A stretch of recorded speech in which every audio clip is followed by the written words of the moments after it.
dans les livres de Genèse, on va se mettre debout.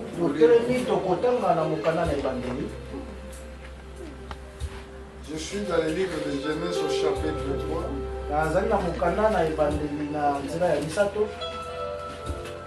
Nous allons lire au verset. La Bible déclare: le serpent était le plus rusé de tous les animaux des champs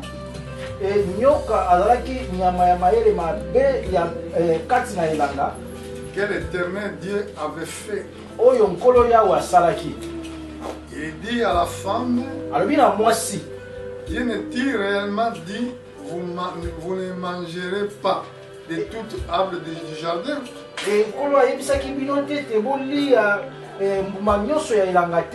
La femme répondit au serpent: nous mangerons du fruit des arbres du jardin.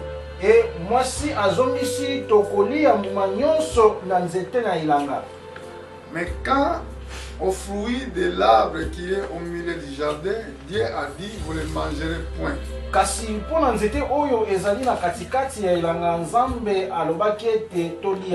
Et vous ne toucherez point, de peur que vous mouriez.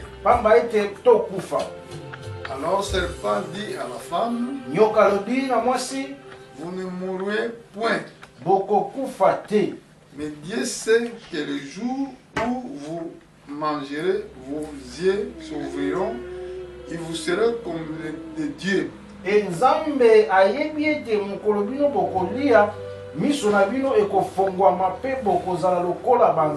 On ne sait le bien et le mal. Que Dieu bénisse sa parole. Prenez place. Je suis homme de Dieu, pasteur Philippe Mvula. Aujourd'hui, je viens vers vous pour vous présenter un thème qui sera intitulé: pourquoi les faux prophètes? Pourquoi les faux prophètes? Et leur pacte dans l'œuvre de l'évangile. Et que soyez bénis partout dans le monde où vous êtes trouvés.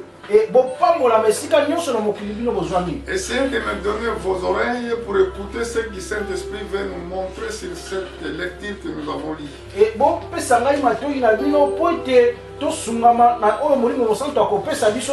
Ici, nous avons vu ce qui était au départ de la création.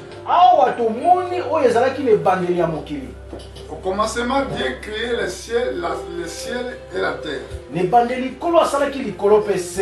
Il a créé les êtres humains. Il a mis dans le jardin qui s'appelait le jardin d'Éden. Dieu avait dit: tous les arbres du jardin, vous pouvez manger, pardon. Mais celui-là qui est au milieu des jardins, ne touchez pas, ne mangez pas non plus.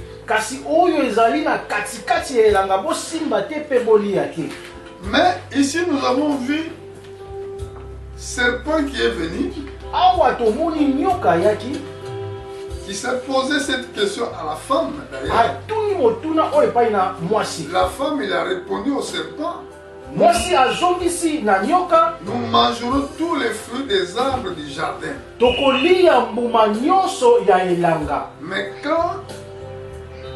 quand les fruits de l'arbre qui est au milieu du jardin, Dieu a dit, vous ne mangerez point et vous toucherez point. De peur que vous mouriez. Mais serpent, il a dit à la femme, vous mourriez point. Dieu s'est identifié comme un prophète à ce moment quand il a donné la loi. Pour dire à la femme que vous ne mangerez pas, à l'homme que vous ne mangerez pas les fruits qui ont mis du jardin. Là, Dieu s'est montré comme un vrai prophète. Il a donné la loi. Et c'est là qu'il y avait qui a commencé le mystère de la foi. Parce que la loi était là. Les hommes doivent croire pour vivre. Mais ce qui était passé après, il y avait un faux prophète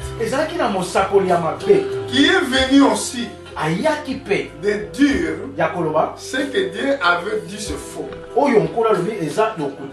Pourquoi? Quel était le but?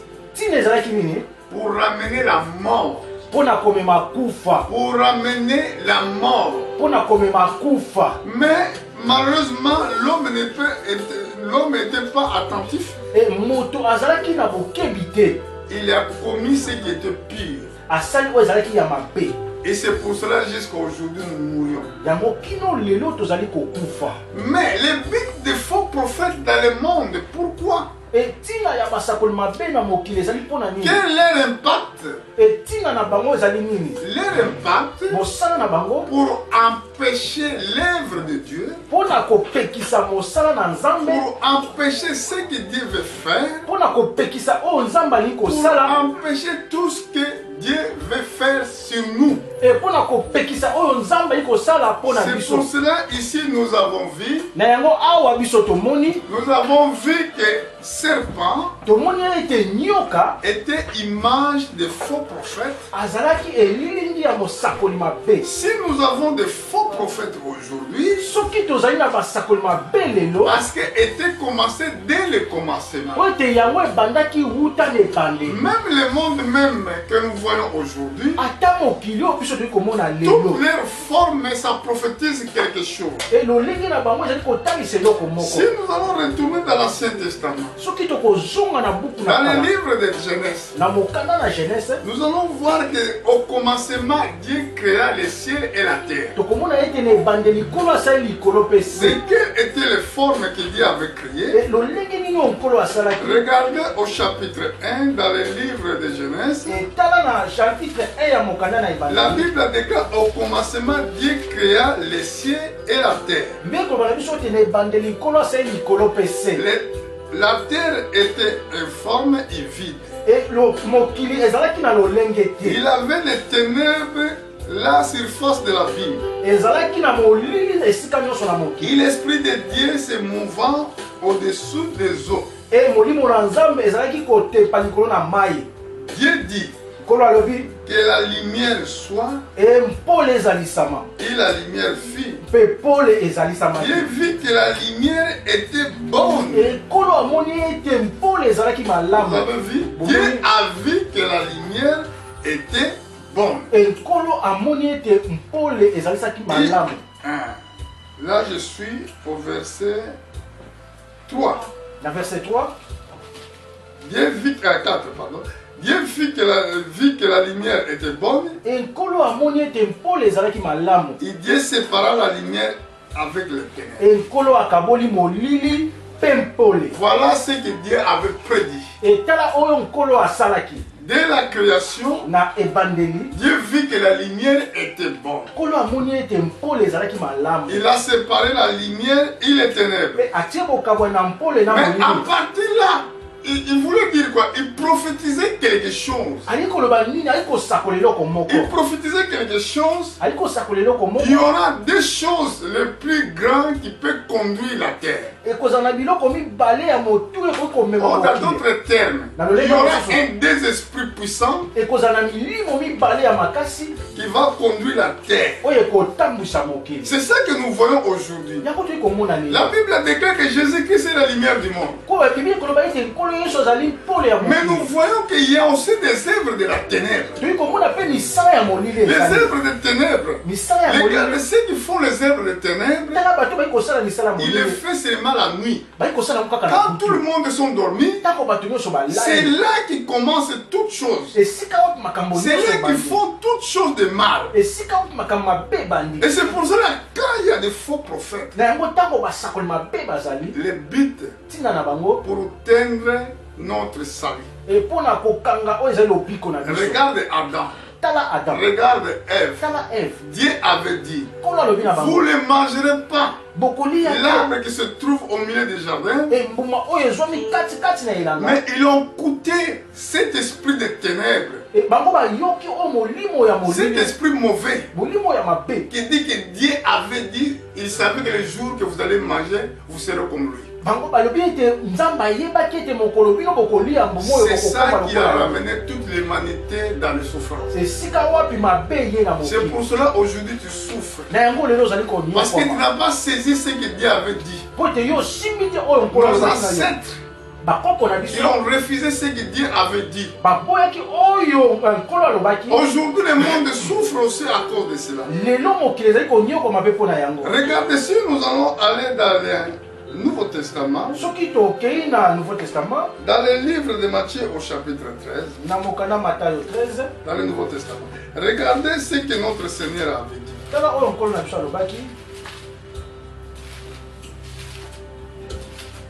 Je suis dans le chapitre 13. Jésus-Christ avait donné une parabole de bleu. Il livrait, je crois. Je crois on va commencer au verset 24. Il a proposé une autre parabole et dit, le royaume des cieux est semblable à un homme qui a semé les bonnes semences dans son champ.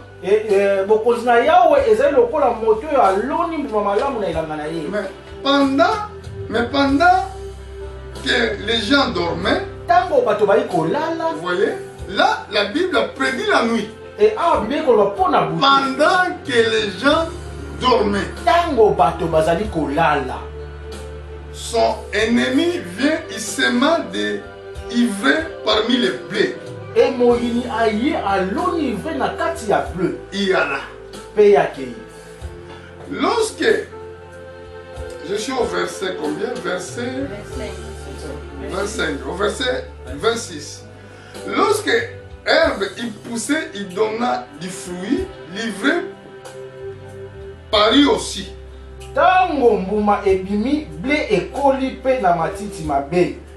Les serviteurs du maître de la moisson viennent en lui dire, Seigneur, tu n'as pas semé une bonne semence dans ton champ. Où vient donc qu'il y a des livrets? Il a répondu, c'est l'ennemi qui fait cela. Les serviteurs lui disent, veux-tu que nous allons arracher? Non, dit-il. De peur qu'un arrache l'ivraie, vous ne déracinez en même temps les bleus. Voilà ce qui fait, ce que la terre d'aujourd'hui. Donc nous vivons sur la terre avec des fils d'ennemis. Et ces fils d'ennemis, c'est Satan qui l'a semé pendant la nuit. Donc quand nous voyons la nuit que Dieu avait séparé dès le commencement, quand il avait créé, il montrait qu'il y aura des enfants de la lumière et des enfants des ténèbres. Et c'est pour ça que la parole prophétique s'interprète aussi prophétiquement. Quand Jésus est venu, il a dit, moi je suis la lumière du monde. Celui qui vient à moi et ne marche pas dans les ténèbres. Qu'est-ce que veut dire ténèbres? C'est les mauvaises choses qui est inspiration démoniaque satanique. C'est que nous vivons jour au jour dans cette terre. Le Seigneur avait prédit avant son retour, il y aura des faux prophètes. Mais quel est l'impact de ces faux prophètes? L'impact de ces prophètes pour nous empêcher de voir Dieu. C'est exactement ce qui était passé au jardin d'Éden. Dieu s'est identifié comme un prophèt. Jésus-Christ, c'est Dieu manifesté en chair. Mais Moïse avait prophétisé pour lui. Il avait dit que Dieu suscitera un prophète comme moi. Et c'est pour ça qu'on l'appelle le fils de l'homme. Fils de l'homme, ça veut dire un prophète. Parce que la parole de Dieu vient au prophète.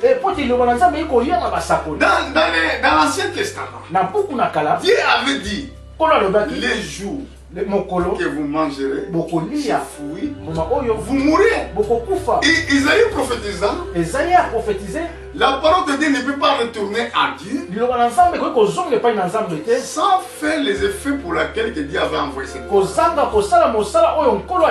Quand nous croyons la parole de Dieu et que nous ne doutons pas de ce que nous croyons, alors cette parole, ça va manifester en nous. Nous serons identiques comme la parole de Dieu.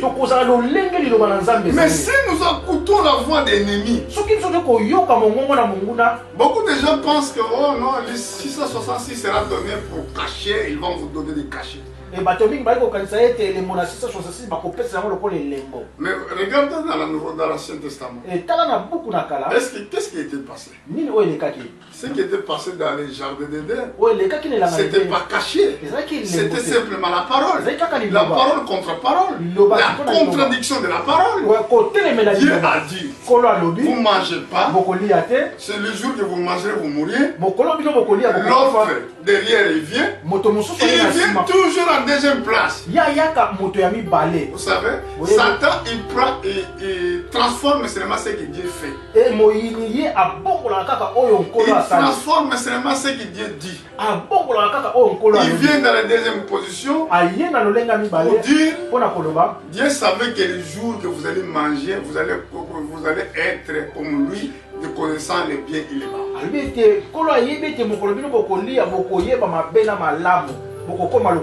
Amen. Amen. Et aujourd'hui dans le monde, nous avons beaucoup d'églises où c'est difficile pour trouver la bonne parole. Et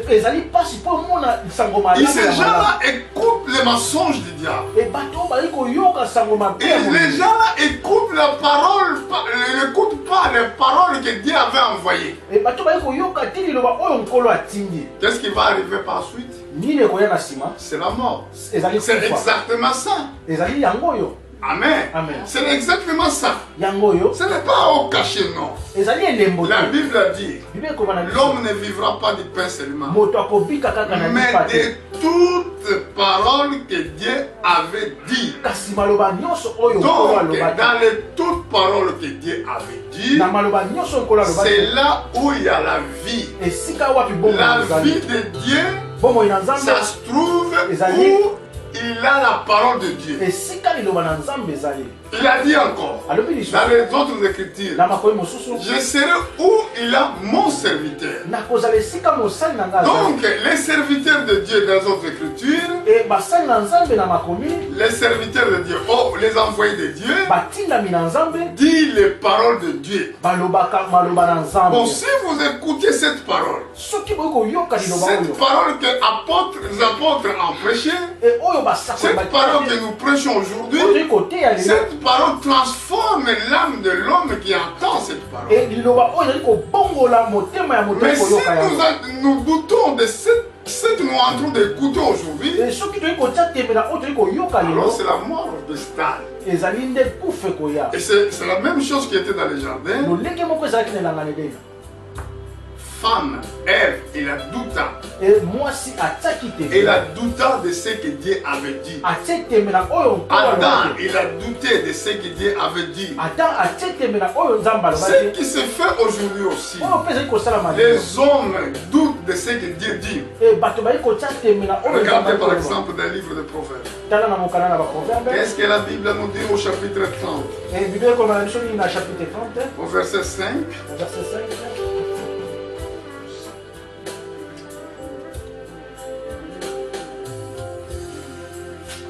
Le livre de Proverbes,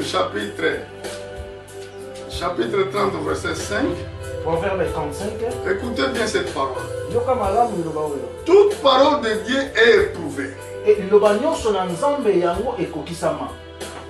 Éprouvé, ça veut dire Dieu avait éprouvé Nzambe. Il est bouclier pour ceux qui cherchent en lui une refuge. La parole de Dieu, il est bouclier pour ceux qui cherchent en elle un refuge. Et la Bible déclare au verset 6. N'ajoutez rien à ces paroles, de peur qu'ils te reprennent et que tu sois trouvé menteur. Qui était le menteur? C'est Satan. C'est lui qui a menti l'homme. C'est lui qui a menti Adam et Ève. Mais aujourd'hui, nous avons plus ces hommes-là. Ils sont déjà partis au ciel. Et je crois qu'ils sont en train de nous attendre.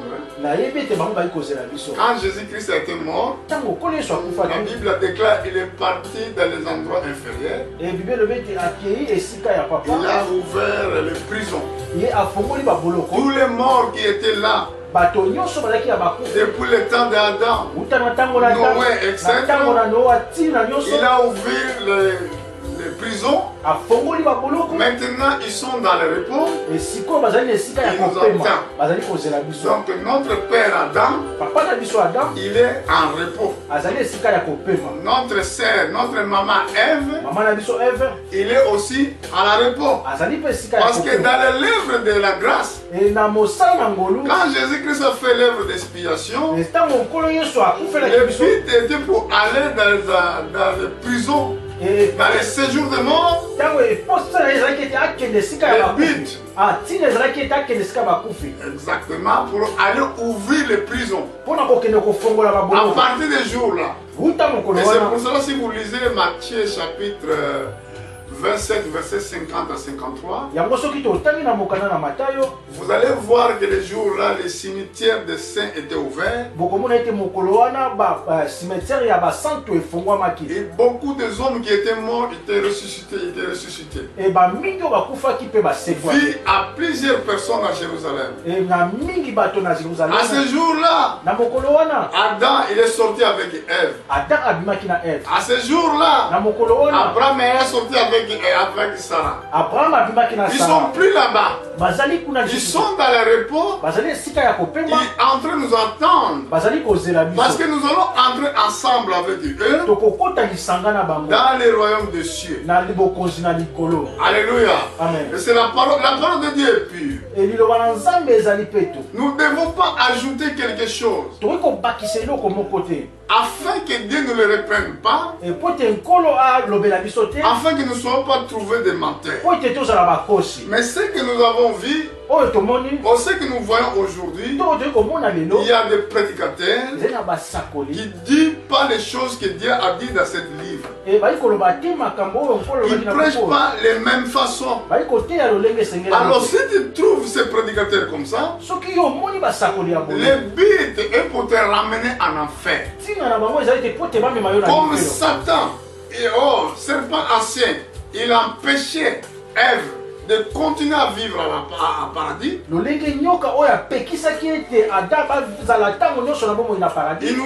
nous péchera aussi ceux qui écoutent leurs mensonges.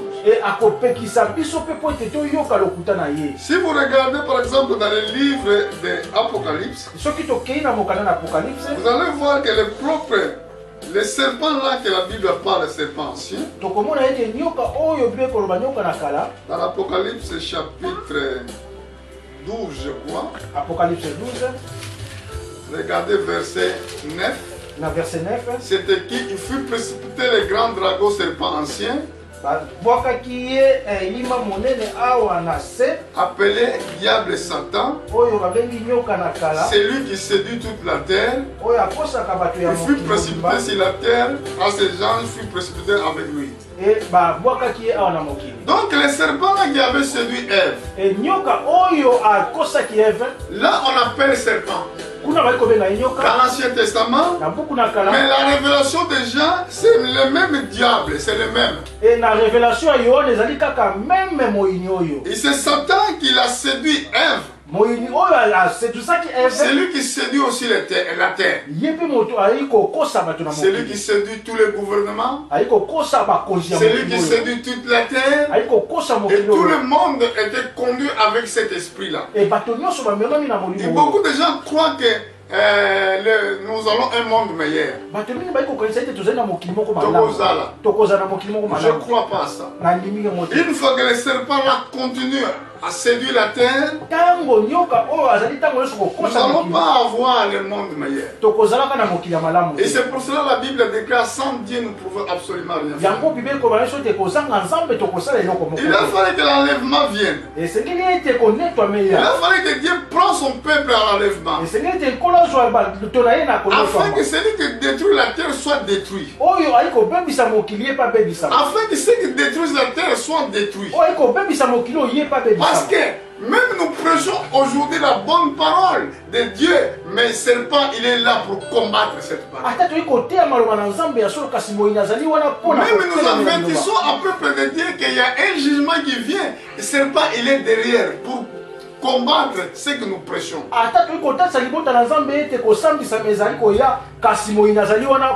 Il est l'auteur de beaucoup d'églises. Mais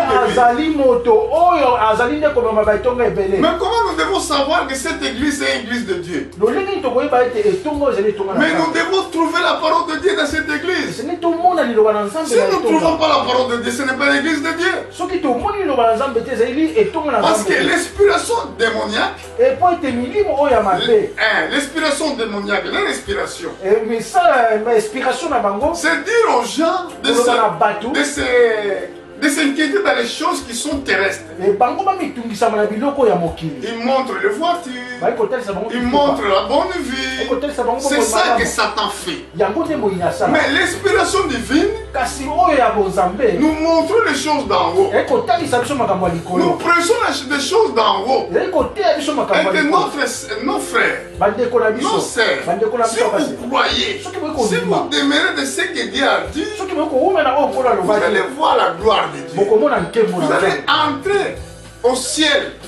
Parce que là où notre vie ça va continuer. Même si la terre nous n'avons rien. Même nous sommes des pauvres sur la terre. Mais la richesse du monde ça ne nous concerne pas. Les choses du monde ça ne nous concerne pas. Mais Satan, il parle à ces faux prophètes. Venez, vous allez voir des voitures. Vous allez voir les bons mariages. Vous allez voir ça. Il prêche selon les choses terrestres. Et nous prêchons sur les choses célestes. Et c'est pour cela l'apôtre Paul a dit, si nous sommes morts avec Christ, cherchons des choses d'en haut, pas celui de la terre. Alléluia. Si tu es mort avec Christ, il veut dire ça. Si ton corps est mort, si dans ton corps tous les sentiments, tous les désirs de corps sont morts, quelle sera ton véritable pensée? Penser des choses d'en haut. Pas celui de la terre. Parce que la terre va rester. La terre finira. Mais celui qui fait la volonté de Dieu, il va demeurer éternellement. C'est pour cela que nous avons vu dès le commencement où ça commençait les faux prophètes. Dans l'Ancien Testament, où ça commençait un vrai prophète. Dieu était l'image des vrais prophètes. Quand il a dit et que cet arbre vous ne le toucherez pas. C'était une prophétie. Que veut dire prophétie? C'était quelque chose promis qui va se réaliser après. Mais nous avons vu ensuite, il y avait un qui est venu, qui s'appelait serpent ancien, qui est venu pour séduire. Ça veut dire la séduction, c'est quelque chose qui te tire, il t'attire vers lui. Toi tu étais loin, il voulait te séduire, peut-être dans les bonnes paroles, peut-être dans les choses qui peuvent te tirer. Et la Bible parle qu'il est séduit toute la terre. Amen. Et c'est pour cela, quand vous écoutez la parole de Dieu, vous devez être attentif. Parce que la parole de Dieu est pure.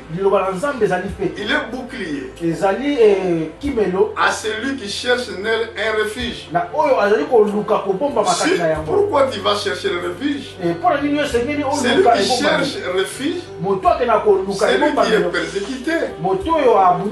Quand tu es persécuté, c'est là que tu vas chercher un refuge. La Bible déclare que la parole de Dieu est un bouclier. Bouclier, ça veut dire quelque chose qui te protège dans les dangers. C'est là que nous avons lu dans le livre de Proverbes. Il est bouclier à celui, en singulier, qui cherche un refuge.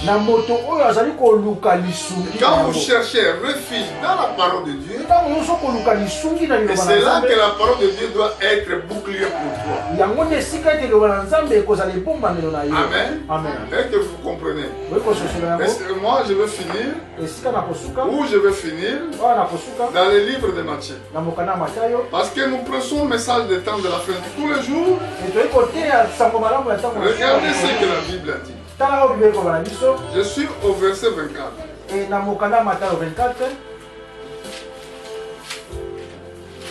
Nous allons voir, Jésus avait parlé de faux prophètes. Au verset 11, il a dit plusieurs faux prophètes s'élèveront, ils séduiront beaucoup de gens. Ils sont tellement plusieurs. Bon, aujourd'hui, malheureusement, quand on voit ce qui se passe dans le monde d'aujourd'hui, nos frères et les sœurs dans le monde, ils ne comprennent pas que nous sommes dans les temps de la fin. Nous sommes dans les temps de la fin. La Bible déclare, plusieurs faux prophètes s'élèveront, ils séduiront beaucoup de gens. Pourquoi? Regardez le verset 12. Parce que l'iniquité ce sera accrue et la charité de plus grand nombre se refroidira. Quand les faux prophètes ils seront là pour séduire plusieurs personnes, vous voyez cet esprit de diable. Là nous avons vu qu'il avait séduit Ève. Mais ici nous voyons aussi ces agents, ces hommes qu'il a envoyés sur la terre,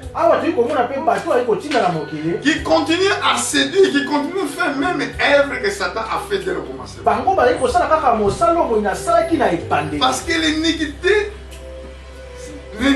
ce sera accrue. Les charités de plus grand nombre se refroidiront. Voilà. Le but est que ce nombre-là qui croit Jésus-Christ, il abandonne de croire. Alléluia. C'est ça le but. But, que ceux qui croient, qui abandonnent. Ceux qui vont à l'église, qui restent à la maison, qui continuent plus à aller de dire que non, nous trouvons qu'il y a des menteurs partout, il n'y a pas la parole de Dieu. Je préfère de commencer à prier à la maison.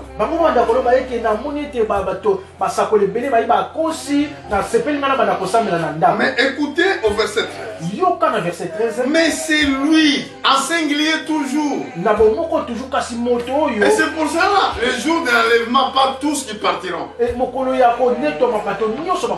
À côté des diables, nous voyons que le verbe est conjugué à pluriel. Mais quand nous regardons de la part de Dieu, et c'est conjugué à singulier. Pour dire que ce n'est pas tous. Donc c'est un petit nombre de gens qui seront sauvés dans les jours de Christ. Mais c'est lui qui persévérera jusqu'à la fin sera sauvé. Donc le problème de persévérance, où tu dois persévérer, où il y a des problèmes, où il y a des troubles, c'est là que tu dois persévérer. Moi je ne crois pas parce que lui, moi je ne crois pas Dieu. Oh, qu'est-ce que je peux dire? Moi je crois Dieu pour aller au ciel. Je peux regarder tout ce qui se passe là dans le coin à gauche, à droite, ça me concerne. Dieu est le seul vrai juge. À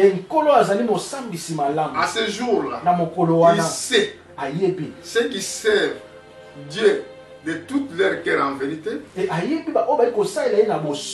le sait aussi ceux qui ne sont pas vrais. On n'a pas besoin d'aller juger, demander pourquoi toi tu fais ça, pourquoi toi tu fais ça. Nous devons persévérer seulement avec Jésus-Christ. Comment tu dois persévérer? À l'écoute de la parole de Dieu et à la prière. Chaque jour. Tu ne peux pas passer une semaine, tu n'as pas gêné, ce n'est pas possible. Ce n'est pas possible. Ça, ce n'est pas une persévérance. Tu ne peux pas passer une semaine, tu n'as pas écouté la parole de Dieu, ce n'est pas possible. Ça, ce n'est pas persévérance. Parce que, mais c'est lui qui persévérera jusqu'à la fin. Parce qu'il y aura la fin. Vous m'entendez l'église? Alléluia. Amen. Si vous montez au verset 24. Si je voulais bien commencer au verset 23. Dans verset 23. Si quelqu'un vous dit alors, le Christ est ici ou il est là, ne le croyez pas. Parce que il y aura des gens qui vont dire que moi je suis Christ. D'ailleurs au Congo il y avait déjà quelqu'un qui se disait que moi je suis Dieu. Au verset 24, la Bible dit car ils s'élèveront de faux Christ. Donc, dans d'autres termes, de faux ouin. Parce que mon Christ, ça veut dire ouin. Et de faux prophètes. Ils feront des grands prodiges et des miracles. Au point de séduire. Si était possible, même les élites. Est-ce que vous comprenez? Parce qu'il y a des miracles qui se passent même dans les réseaux sociaux. On peut voir que mais oui, ça c'est prédicateur, mais finalement c'est faux. Si tu voulais les sonder, si tu voulais connaître un faux prophète, ça ne sert à rien de regarder au miracle. Parce que leur intérêt est de montrer des miracles afin de séduire. Amen. Amen. Ça, c'est le but des faux prophètes. Et c'est pour ça que des fois je pose des questions. Je dis, les miracles, il est Saint-Esprit. Qui était avant? Je peux poser ça à l'église aussi. Les miracles, il est Saint-Esprit. Qui était avant? Nous allons voir que c'était les miracles. Même les démons, il a fait les miracles. Vous allez dire, quel démon? Judas, il était démon. Judas, il était démon. Amen. Amen. En plus, il était fils de la perdition. Donc, quand il était là avec les apôtres, il était déjà le fils de la perdition. Ça veut dire quelqu'un qui ne sera pas sauvé. Mais un jour, Jésus a envoyé les apôtres pour aller prêcher. Donc, les apôtres avaient fait beaucoup de miracles. Dans les retours, ils ont témoigné. Seigneur, nous avons fait beaucoup de miracles. Jésus avait dit, vous réjouissez pas comme vous avez fait les miracles. Réjouissez seulement si vos noms il est écrit dans le livre de vie. Donc le problème, nous devons avoir notre nom écrit dans les livres de vie. Comment nous devons avoir les noms écrits dans les livres de vie? Si nous avons le baptême du Saint-Esprit, ça veut dire c'est un son. C'est Dieu maintenant qui met un son pour dire celui-là, c'est mon fils. Comme quelqu'un qui a beaucoup de brebis, il va mettre un son pour montrer ses brebis. S'il y a encore d'autres brebis dans le coin. Alléluia. C'est pour cela, les faux prophètes aussi, ils ramènent vers le peuple qui croit dans leur message les marques de la bête. La marque de la bête, ça veut dire c'est un son aussi. Mais ça, c'est ce qui prouve que celui-là appartient au diable. Nous sommes les enfants de Dieu. Si tu voulais sonder un prédicateur, tu dois le sonder par rapport à son message, par rapport à ce qu'il prêche. Si ce qu'il prêche contredit Dieu, vous ne le croyez pas, parce que la Bible a dit au livre de Jean chapitre 3, je crois au verset 33-34, l'envoyé de Dieu dit les paroles de Dieu. Jean, il n'a pas fait beaucoup de miracles, mais il avait la révélation de Christ. C'est lui seul qui savait qu'au milieu de vous, il y a quelqu'un que je ne peux pas toucher son soulier. C'est lui qui va vous baptiser du Saint-Esprit. Et Jésus dit, dans tous les prophètes qui sont nés dans la femme, les plus grands, c'est Jean-Baptiste. Mais pourquoi? Est-ce que Jean-Baptiste avait beaucoup de grandes communautés? Non. Il avait beaucoup de gens dans l'église? Non.